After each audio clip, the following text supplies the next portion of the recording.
Huh?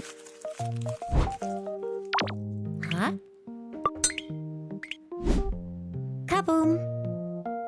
Anyways, speaking of YouTube's up algorithms, it turns out the Spiffing Brit wanted to play around with them. So I want to check that out. This is called, this is by the Spiffing Brit, Operation Break YouTube. This video will self-destruct.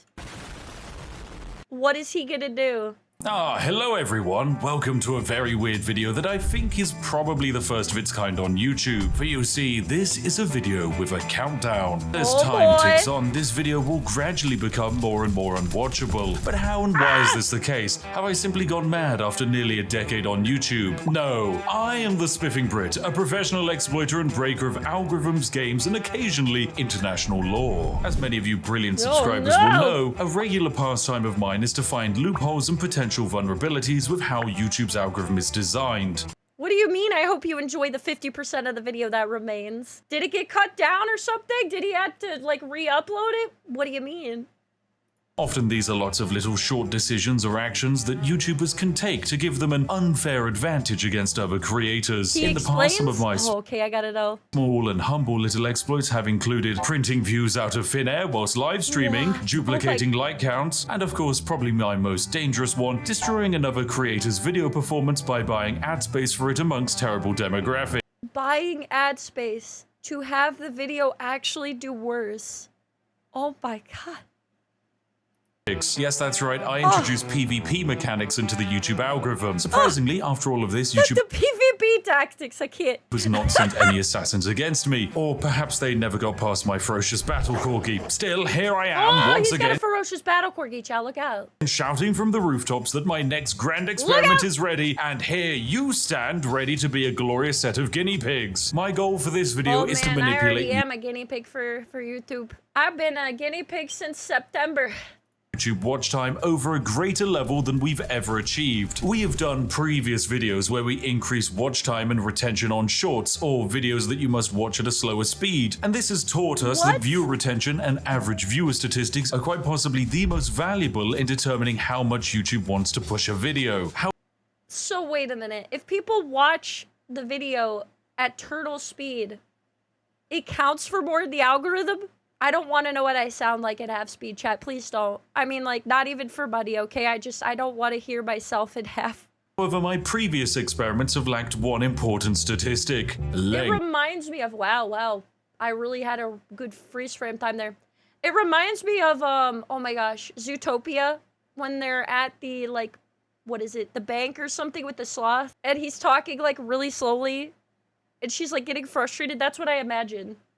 So before we dive into this video's experiment, it's time for a quick explainer of the modern YouTube algorithm, what's changed, why it's important, and how we can break it. So make sure you're comfortable, you've grabbed a warm cup of tea, as this. Like, what, you know, let's learn about it. What, like, how does it work? How does, you know, what are the intricacies? Now, how do we break it? Is where the fun begins. YouTube's entire role is to recommend the right videos to the right person. If you like watching videos about medieval cooking techniques, then YouTube will serve them up to you. You'll see them on your home feed, you'll see them underneath videos you watch, they'll automatically play in the up next section. There will simply be no escape from these medieval cooking videos once you've started going down that rabbit hole. However, YouTube will actually serve up these videos based on a few criteria. So YouTube monitors you. They want to know what language you speak, what channels you're currently watching, and what videos you interact with, and for how long you're watching them. It then runs a bunch of numbers and finds a selection of videos that might be a good fit for you. But before there was Neurosub on there, child. Look, it's Neurosub. Videos that might be a good fit for you. But before that step, YouTube does its most important check. It must weed out videos that it deems to be misleading or not as interesting. Remember, YouTube's entire goal is to get you watching videos for longer, because the longer you spend on the platform, the more money you make them thanks to adverts. So it screens for misleading or unsatisfying videos by serving up videos with a higher percentage of viewership more than ones with a lower percentage of viewership. Yep, because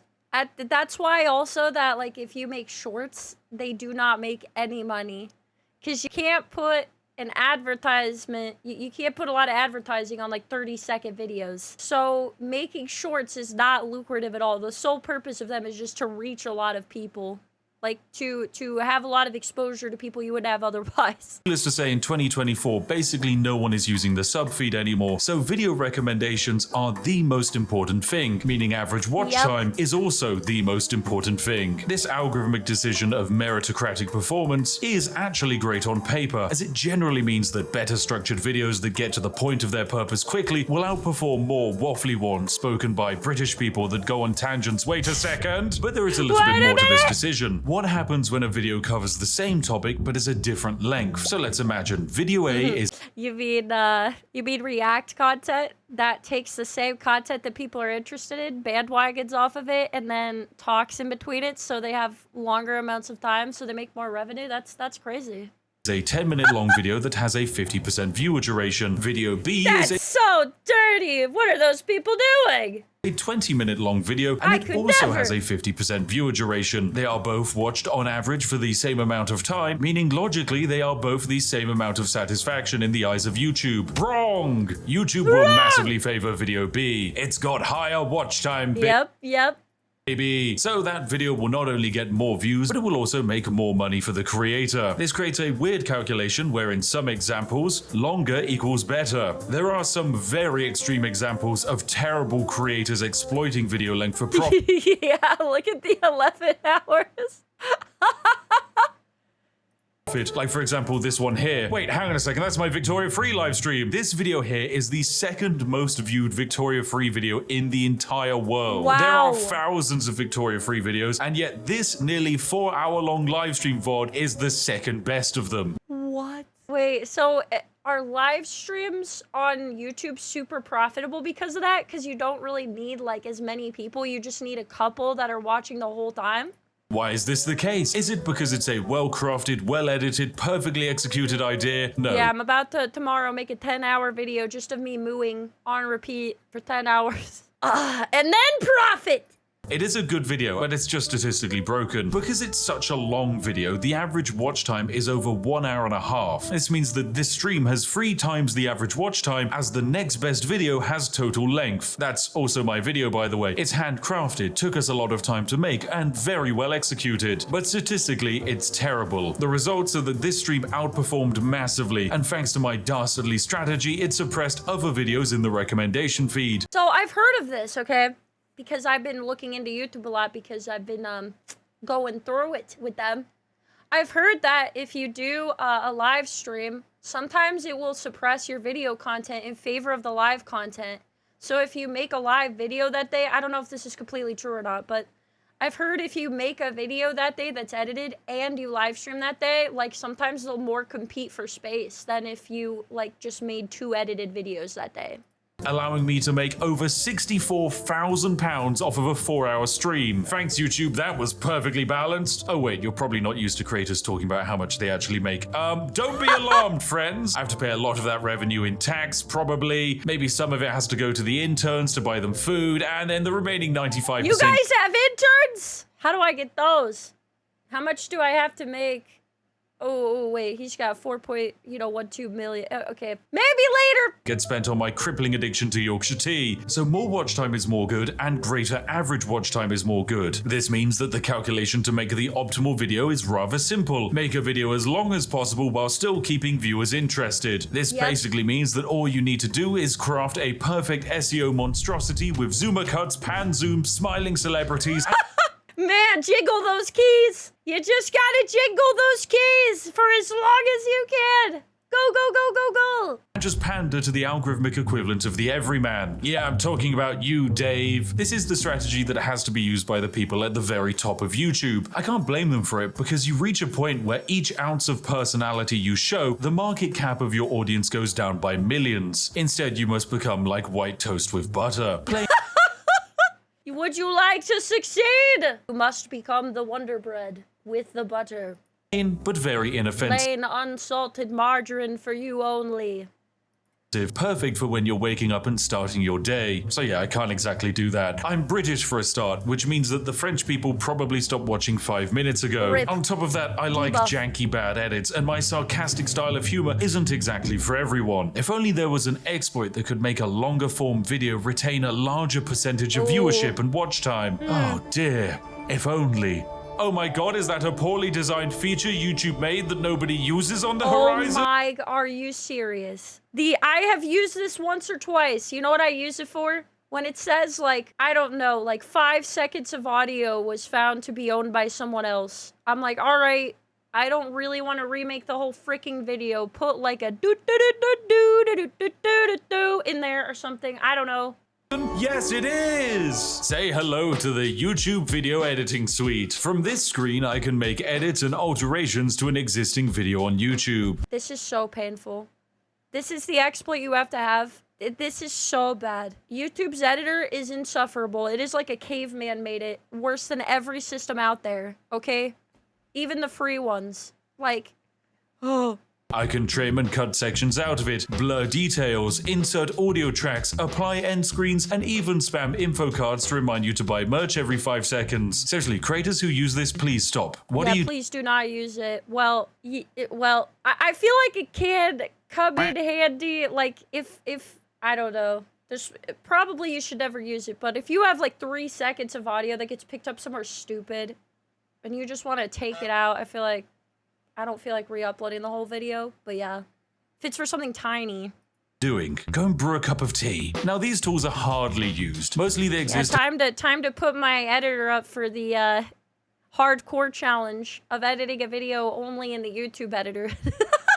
Help YouTubers cover up mistakes like speeding in a school zone whilst driving a luxury car. Or if you're really special, YouTube will even let you insert footage back into videos. But outside of a few moments when Linus Tech Tips needed to add corrections into something, it's actually— I was gonna say, I don't think it's ever given me the ability to put more footage in. So it must be like a really special circumstance or something I don't know of. It's really hard to find much evidence of creators using this. The main thing that I think actually sees the light of day is the cut tool. This actually serves a purpose outside of fixing errors. You see, most YouTube sponsor contracts stipulate that the ad read must be on a video for 2 to 3 years. This means that 2 to 3 years after upload, some creators will actually go through their back catalog of content and cut out the sections where they tell you that Raid Shadow Legends is the greatest video game ever conceived. 2 to 3 years? Really? I mean, I don't have any advertisements on YouTube, but that's a long time. Wow. And they go in afterwards and cut it out? I feel like, isn't that so long after you made the video? Would it even make a difference? I don't even know. Yeah, right, baby. Ooh, chat. You know what that means? People could take out their sponsor segment for Honey if they made it 3 years ago. It actually I found a case where it would be very useful right now. sucks. Yeah, I know. I just burnt a lot of bridges there. Your game sucks, mate. I'm never taking your money. Stop emailing me. Outside of covering up the past, there is a reason why it makes algorithmic sense to remove your older sponsor reads. Most people, when presented with a read, simply press the skip button and bypass the 30 to 90 second section of that video. This means that those sections massively lower the average watch time and retention of the overall video. So by removing a section where only 10% of the audience is watching and bring it back to a 50% average retention section, then that's a net benefit on the video's performance. So logically, in the long term, YouTube goes beep beep boop bop. It looks like more people liked your video than before because of that, because your retention was higher and there was no dip. That's better, that's more views and more money. But all of this is curious. What if we took it even further beyond? And what if we did it backwards? Yeah, this is where I had a brilliant idea. What if we created an average video with good statistics and then cut the end off of it? Welcome to my grand plan. You're currently watching one of two versions of a video. One version ends sooner than the other. If you're watching this video too late, then the entire second half of this video has been cut off and you'll never actually know what it was. You'll never even be able to watch it again. And the sign— Did I already watch it too late? Are you kidding me? This was made 2 days ago. You missed so much. Stop. The video was over 28 minutes long when I found it. behind it is rather simple. I can make a video like this be watched by two types of viewers. One set this was rigged from the start. of viewers are watching a full-length version. If the video is 20 minutes long and the average watch time is 10 minutes, that video is giving me a 50% retention. However, the second viewer, which might be you, watches the second shortened version. Let's say this video is now only 10 minutes long, but you still watch it for 50% of its length. Well, the problem is that YouTube can't delete the watch time that this video has generated, and all of the statistics just pile up onto the back end from the original version. So all of those longer views are added onto the new shorter version of the video. Bro, My mind is blown. Wow, how does he do it? He figures this stuff out so fast. I can't. Oh, man. Video. If half the views are on the long version and half the views are on the shorter version, we balance out at an So it really isn't about the size that matters, huh? That's what we're learning today, bros. It's not the size that matters. It's how you use it. average watch time of 7.5 minutes or 75% retention. Of course, the longer the section that we end up deleting, the better. If I add a 10-hour-long Skyrim Let's Play after this and people watched it for an average of 2 hours, I could probably end up with one of the highest average Oh yeah, that's a good point, right? Like if he severely cuts it, his retention rate is going to be out of, like, wow. retentions on a 10-minute video that the world has ever seen. And you know what? Maybe that is what I've done. But you have absolutely no way of knowing because there's a chance you're watching this video after the great cut. So there we go. It is. I'm watching the video after the great cut. Apparently I missed, you know, an entire section about reviewing snacks.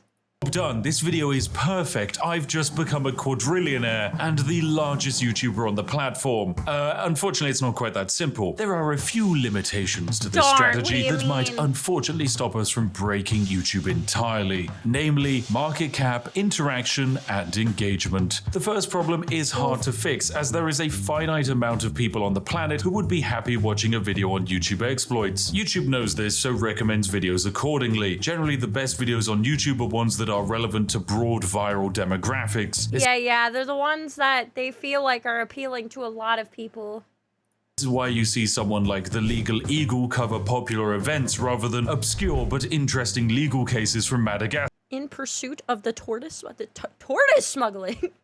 Now, there are a few ways I can manipulate and trick YouTube You just gotta make like a 2-hour video about tortoise smuggling and then cut it down, obviously. That it would be the talk of the town. Improve this video's relevancy and raise the market cap. Namely, I can have you go into the comment section and say some relevant topical things and talk about how they definitely featured in this video. Here's a list of some popular current SEO terms.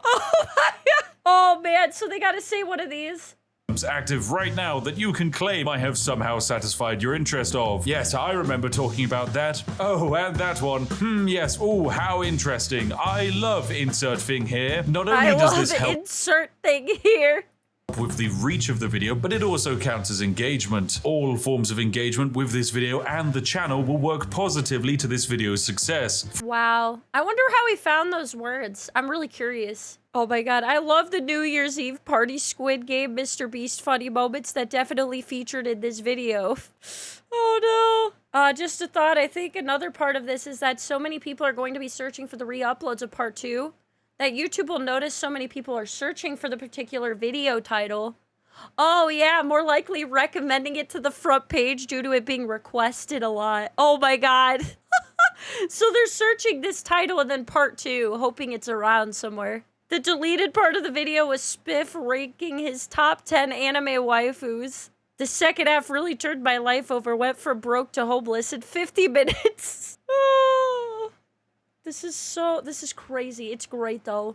From commenting, liking, sharing, and even voting in community posts, weird things like making clips of this video are another brilliant way of adding views. And in fact, there's a weird exploit that you can use to view bot without damaging a video's performance. Anyway, no, I'll save that for another day. It's too Man, so I've noticed weirdly that people will clip my videos, like sections of it, on YouTube. I don't even know like what you do with that. But people will actually, like, I can see that viewers will randomly do that, like, use the clipping tool on my videos. And I'm like, oh, okay. I'm not sure what you use that for. Complicated and potentially illegal. But yes, it's entirely possible that this video right here will become my most viewed video. And of course, it's going to be a video that outside of a select few, no one will ever see it in its entirety. Yeah, me. I'm one of the people that won't see it in its entirety. I'm in one of the empty seats. Of course, some people might spoil what comes after this, and so that's why I think it's important for you to comment and wildly speculate what the other half of this video actually was. Yeah, Gandalf was Dumbledore the whole time. I like it to be a mystery. So if you could please go into the comment section and write some absolute wild ideas about the other half of the video, then that would be great. Of course, the real ones know it's going to be the hotly anticipated Mavis Beacon teaches typing exploit video. Whoa, what a banger that's gonna be. Anyway, this is where you watching at home are going to be separated into your two groups. If you missed the original version, don't be upset. I'm a strong believer that some things shouldn't last forever, and online most content is preserved. So perhaps just this once, it's okay to create a piece of media that is finite and unique. For this project to be classed as a success, there will need to be a long-term analytical trend that shows that the average watch time had a positive impact on the impressions and reach of this video. You know what's crazy? Is you could do this in a way that creates FOMO for the viewer. Could you imagine doing this like Unis Honest, but like having it be like after every 2 days the second half is gone or something? Impacts will probably take a week or so to materialize, so check back in a few days' time and take a look at how things are shaping up. Anyway, thanks for watching, you majestic sausages. We're about to continue the video for some of you, but for others, better luck next time. You should have had notifications enabled. Thank you for watching, and goodbye for now. I liked this so much. Holy crap. I would totally want to try this, like, in a different format, like for something like, you know, like I don't know, the second half is going to be gone after 3 days or something. Because I just think it would make, like, an interesting premise, kind of like Unis Honest did, but I'd be too afraid because of how YouTube is lately that they would, like, view it as... They would view it badly, okay? I don't know how he gets away with his shenanigans. Like, I would try it, quote-unquote, but I don't want to say I will because I don't want to get in trouble. But I might if I don't get in trouble with it, if I could figure out if it was something, like, really bad, but... To every video? No. Not to every video, just like, for something, at some point.